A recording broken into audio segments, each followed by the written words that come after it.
शेतातली कामं चालू झाली ना, की ती दररोज लागोपाठ चालूच असतात आणि मला तर असं झालं होतं, की कधी एकदा शेतातली कामं संपतात. कारण ऊन तर हल्ली खूप पडायला लागलेलं आहे.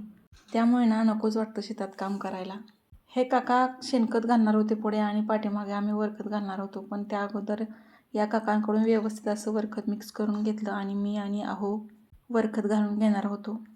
त्यासाठी घरातली थोडीफारच कामं आवरून घेतली, कारण राहिलेली कामं नंतरही आपण करूयात. पण त्या अगोदर खूप ऊन पडायच्या अगोदर वरखत घालून घ्यावं म्हणून आलो होतो. या डब्याचं माप केलं होतं.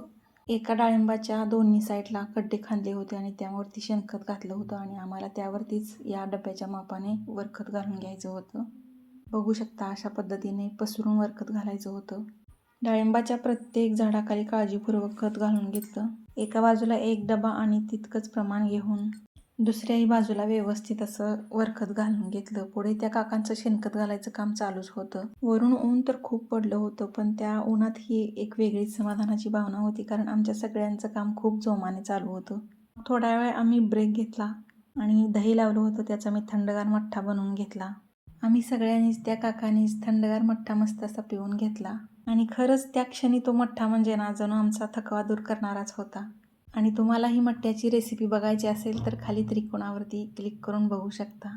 त्यानंतर थोडा वेळ बसून विश्रांतीही घेतली आणि पुन्हा कामाला सुरुवात केली. सगळं वरखत शेणखत घालून झालं की आहोंनी मला पायांनी व्यवस्थित असं सफाई करायला सांगितलं आणि मग आहोंनी आणि त्या काकांनी घरात जवळच्याच नारळाच्या आंब्याच्या झाडांनाही शेणखत वरखत घालून घेतलं.